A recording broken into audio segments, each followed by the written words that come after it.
The story begins as a mysterious guy named Juzo arrives for a job.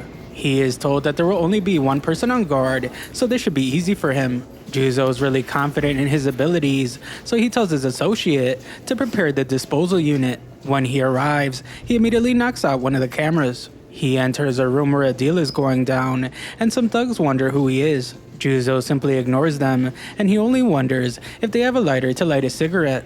Juzo sees that they're trying to open a safe, and he starts firing away at them. He is severely outnumbered, but he surpasses them in skill.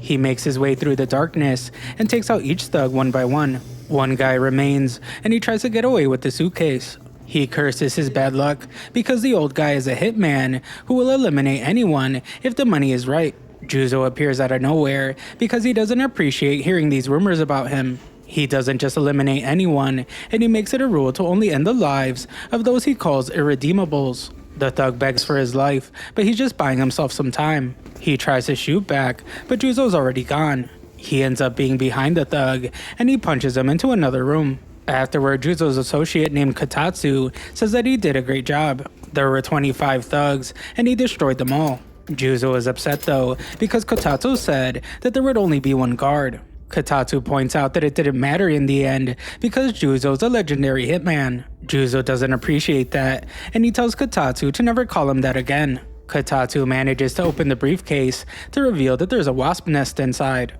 They go get some food, and Kotatsu is stunned by how much garlic the hitman is eating. In the morning, Juzo enters his building, and he terrifies some poor kid. He can only apologize because he's never been good with kids. He used to have a family, and he wonders if things would have been different if he were better with kids. His job is all he has, so he could never relate to his own child.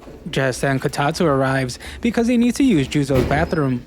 We see that there's a bug crawling around Juzo's jacket, and it begins to follow him. The bug stings him, and Juzo is shocked to see that it's a wasp. He has never seen one like this before, and its sting is causing him immense pain. It only gets worse as Juzo can hardly breathe. The pain is excruciating, so he loses consciousness. Sometime later, Juzo wakes up to see that a girl named Ari is watching him. He is in her lab, and she would like for him to answer some questions. She wants his full name and his affiliation. His name is Juzo, and he says that he's a part of the assassin syndicate called Zoo. As for Ari, she's the chief of the science division, and she's also his ex-wife. Juzo's memory seems fine, and his vitals are good. The only thing that is strange is his appearance, and it seems to have been caused by the wasp. It came from the nest that was in the suitcase, but there's more to the story. The company that Juzo's target was dealing with does research on genetic manipulation in living organisms. That was no ordinary wasp, and they don't know how it was able to change Juzo. Juzo still doesn't know what she is talking about, so he is stunned when he sees that he's a different person now. He has turned into a kid, and he desperately hopes that he can change back. Unfortunately, Ari has no clue if he can. Ari is known for being a genius, but she says that this isn't something that they can analyze easily. Juzo has an absolute panic attack as he notices that his voice is really high. His skin is really smooth, and he's much shorter now. Ari explains that there isn't much they can do other than keep an eye on him. To make things worse, this also means that Juzo will have to take a break from work. He says that won't be possible because he has a mortgage, a car payment, and child support to pay.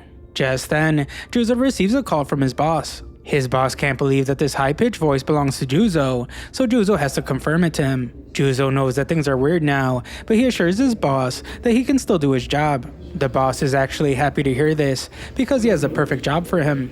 Juzo is eager to get back to work, but he is shocked when his boss says that he wants him to attend middle school. He explains that he's thinking of enrolling his daughter in a certain private middle school next year. That's why he wants Juzo to slip into the school and investigate it from the inside. Juzo is furious because he feels like he was just tricked. His boss made it seem like it was a real job, but he just wants him to investigate a school for his daughter. Ari thinks it's a good idea because Juzo dropped out before reaching middle school. The boss reminds Juzo that he will be paid for this job as usual, and this triggers something in our hero. A short time later, Kotatsu's impressed as Juzo prepares for school. Juzo wonders why he has to wear glasses, so Kotatsu explains what they are. The glasses have an earpiece, and they also have a camera built into them. Kotatsu reminds Juzo that he's still a washed-up old man on the inside, so he will be backing him up. As Juzo gets ready, he thinks about how this is an absolute disaster. He's really bad with kids, and now he has to go to middle school. Juzo can't turn down a paying job, so he goes to school. During the first day of class, Juzo's teacher has everyone introduce themselves. One kid says that he wants to join the basketball team and do his best. Some girls gossip, and they say that this kid is pretty cool. It's Juzo's turn, so he awkwardly introduces himself. As the students stare at him, Juzo says that it's nice to meet them all. Things only get more awkward as he stands there, and he simply says that that is all. He immediately gets a reputation for being gloomy, and Kotatsu scolds him for his terrible intro. Blending in with the class is part of Juzo's job, so Kotatsu tells him to do better. Juzo returns to the front of the class, and he thinks about his hobbies. Nothing comes to mind, so he decides to go with a special skill instead. Juzo still doesn't know what to say, and he wonders if sniping would count as a good answer. This surprises the entire class, and they wonder if he's some kind of edgelord. Kotatsu says that that was a terrible answer, so Juzo says that he was talking about airsoft guns. He likes airsoft and playing survival games. That's a better answer, but some of the students still think that he's really gloomy. A while later, the school day is finally over. Juzo says that if day one was like this, he doesn't look forward to what's ahead. Some girls bump into him, and they apologize while calling him Otaku Boy. Kotatsu says that he can take them out if he wants, but Juzo says that it's okay. When he returns home, Kotatsu reveals that he made Juzo dinner. Juzo wonders why he's cooking in his house, but he quickly forgets that when he realizes how good the food is. Kotatsu explains that if he didn't make something, Juzo would probably just eat a bunch of garlic. A middle schooler who reeks of garlic is going to get ostracized in no time. Juzo's interest was bad enough, so he can't keep making mistakes. He has to keep his identity hidden, and he has to make sure not to cause any trouble that could get him expelled. The bottom line is that if he can't go to school, then he won't get paid. The next day, Juzo returns to class, but he can only think about how things were when he was a kid. He got taken in by the organization, and he was immediately put through training. Then he was thrown straight into the field so he could start working. He's now 39 years old, and he's been through it all. He has been married, and he even has a daughter. At this point in his life, studying doesn't sound like it would be that big of a deal. Just then, something clicks inside of Juzo as he experiences what real studying is like. He's incredibly inspired for some reason, and he starts taking notes. Juzo is in awe as he begins to learn all sorts of new things about math. He has never thought of numbers this way, and he can't believe that there's a whole world of negative numbers. Juzo completely loses himself, and he takes notes like a maniac.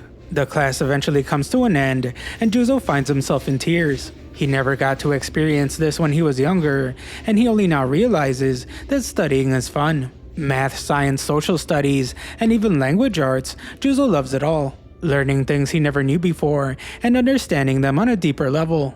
Juzo can't understand this new feeling, and he wonders if it's the backlash from never thinking before. He used to avoid using his brain so he could put his head down and just do his work. Every little thing he's being taught now is hitting him harder than a glass of whiskey after a job well done. That night, Kotatsu is horrified, and he wonders if something is wrong when he finds Juzo in his room. Juzo's actually just studying, but he says that this is a real problem. Middle school coursework is so fun for him that it's overwhelming. Kotatsu can't understand what the problem is, so Juzo has to explain. He finished his review and homework in no time, but he didn't stop there. He went ahead and started doing tomorrow's prep work. Kotatsu helps in the only way he knows how, and that's by cooking another extravagant meal. The next day we see that there's some weirdo hanging outside the school. When class ends, Juzo can only wonder what he will do. Learning was a blast for him again, and he especially likes social studies. Juzo was able to connect the stuff he was learning to his own life experience, and it made it way better. It's not all good though, because Juzo still isn't good with kids. Just then, Kotatsu points out that there's a commotion nearby. Some guy with a panda mask kicks a guard in the face, and some girls laugh at him. They think it's hilarious, but they are terrified when the guy charges at them. This guy is a real weirdo, and Juzo wonders what's wrong with him. Kotatsu points out that those are the girls who gave Juzo an attitude before, so Juzo doesn't owe them any help. Juzo acknowledges that they are mean, but they're also the same age as his daughter. Juzo's also at the age where he isn't petty enough to not help someone just because they were mean to him. Kotatsu is terrified as he realizes that Juzo's about to do something. He desperately reminds Juzo that he can't blow his cover. Juzo tells him not to worry, and he uses his incredible skills. He creates a small distraction by knocking something out of a student's hand. When the kid is distracted, Juzo takes his box of chalk and launches it at the creep. He then moves at an insane speed to fire 3 shots. He hits the box and creates a giant smoke screen. Kotatsu is amazed as always, but Juzo tells him to quiet down for a bit. He maneuvers his way through the smoke and he lands a devastating punch on the panda. Juzo was stunned, however, because that punch was meant to drop the guy. Juzo realizes that it's not because this guy is strong, it's because he turned into a kid. The psychopath realizes that he's in danger, so he pulls out a stick of dynamite. He plans to take everyone down with him, but Juzo is unfazed. He uses his book to knock the dynamite away, and he warns the guy not to do anything dumb. The guy ends up passing out, and Juzo shoots the bomb in the air. The girls are rescued, and they realize that Juzo was the one that saved them. Juzo can't be found out, so he denies it. He says that some total stranger just happened to be passing by, and he beat up the creep. Juzo declares that he's just an ordinary middle school student who comes to study like a normal kid. That's a pretty strange thing to say, so Juzo gets out of there. The next day, the other students in Juzo's class decide to make a group chat. The entire class joins, but they can tell that Juzo doesn't seem like the kind of person that would be into that kind of stuff. Juzo thinks about how they are right, and he hopes that they just ignore him. Just then, the girls from before said that they should invite him. They aren't really sure, but something is telling them that they should thank Juzo for the other day. Juzo doesn't care about any of that, and he says that they can add him if they want. That night, Juzo begins to regret his decision. The group chat is moving insanely fast, and there's no way he can keep up with what they're saying. The notifications keep coming, and he doesn't know how to stop them. Juzo begs for mercy, and he determines that middle school is brutal. Later, Juzo thinks about how he feels way better than he ever did after finishing one of his old jobs. Things aren't so bad, so he will keep at it for a while longer. A little later, Ari calls him about the wasp. This thing doesn't exist in nature, and it was artificially created. The company that created it is called Matsuka Pharmaceuticals, and it has grown rapidly over the last 10 years. It has become the second largest company in the entire country. To make things even more complicated, the daughter of the company president is in Juzo's class. Her name is Norin, and Ari has a suggestion. If Juzo can make contact with her, he might be able to gain some useful information.